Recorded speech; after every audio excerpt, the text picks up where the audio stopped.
you have to do differently? I think what we've done is we've probably upgraded from last year. We had a fantastic camp last year, and there's absolutely 100% success rate with what we did. But I think this year what we'll try and do is we've got better facilities. We're down in Maroochydore, which the ovals are absolutely first class. I just got some pictures through the other day, and they're looking really good. And the gym and the accommodation facilities are just top notch. They're probably the best that I've seen in Australia from a private facility point of view. So we're really looking forward to getting stuck in and making that the extra 1%ers. So if you had to put a few dot points on what you're hoping to achieve over the next few days, what would they be? Large training load, lots of footy, lots of fun, and lots of time with each other. If that's 4 dot points, that'll do. So does it come down to more the bonding or the fitness, or like what are the main sort of things you get out of going away and doing this type of camp? Yeah, it is about being away with each other for that long, and in each other's pockets. That's probably the biggest part. The training load is the highest that we'll have pre-Christmas, so that's obviously a great part of it, and that's a bonding experience at the best of times. But it's really about, we'll be having breakfast together, lunch and dinner, and then activities in the evening as well. So we will be spending a lot of time, and that just organically creates a better team environment. What sort of training loads do they go through? We asked you last time, double sessions or whatnot. We all love hearing that sort of stuff. But what is the type of physical stress that they'll be going through? So there's training every day. There'll be football every other day, like proper football training every other day. We'll do craft, we'll do skills in between.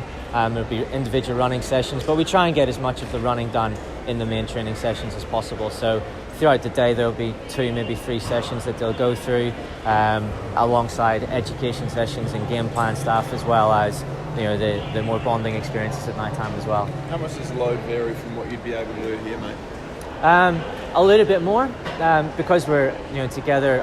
We've prepared ourselves to make this the biggest week of the pre-season so far. So that if we were back here, we would probably do the same amount of load. It's a little bit easier whenever you're away from all the other distractions of being back home. So that's probably the camp effect that we get from it. Is it crucial for a player then to launch himself into the season? I mean, this seems like a real pivotal time of the year for them. Yeah, this is the crucial time. So if they get through this, then it sets up the Christmas period, and then really we only have 4 or 5 weeks, and then we're into the intra-clubs and into the community games. So they have to be ready.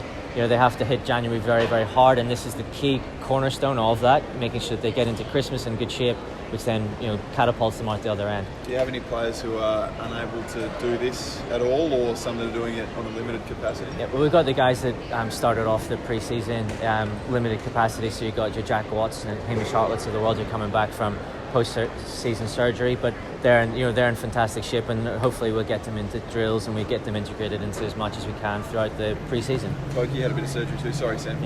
He's all right. Yeah, and he's flying. So he's barely in a pink hat these days if we've been out of training. So he's doing the full training load if he's just a little bit modified from a contact point of view. I think it's going to be 33 degrees on Wednesday. Just talk us through the value of heat training. Oh, look, it just adds a little bit extra to the load, to the stress that they put themselves under. So obviously, if you did the same session back here or back there or up there, it's just that extra few percent, which makes the heart rate go higher, which makes them work harder, which makes the sweat rates higher. It just makes it that little bit more difficult, that little bit more, that little bit harder for them. So that's all we're looking for from it. And quite a few premiership teams have done the Sunshine Coast. Are you hoping that they'll follow in their footsteps? Oh, absolutely, aren't we all? So look, the Sunshine Coast is a fantastic area. The facilities they've got up there, and the people have been so welcoming. The councils have been so great to us, and we're really looking forward to getting up there and following in everyone's footsteps. And we've been seeing quite an impressive lineup of recruits that you guys have been pushing. What are you hoping from them this week? Yeah, look, we're getting them into nearly everything. They'll do full sessions for the first time since they've been at the club, which is really exciting for them because they get to showcase themselves with the big boys. So we're really looking forward to that. And they've got some surprises in store, but they'll have a great time. The boys, Maccas, they've sort of had a big off season in the gym or anything like that you had to really pump some muscle into?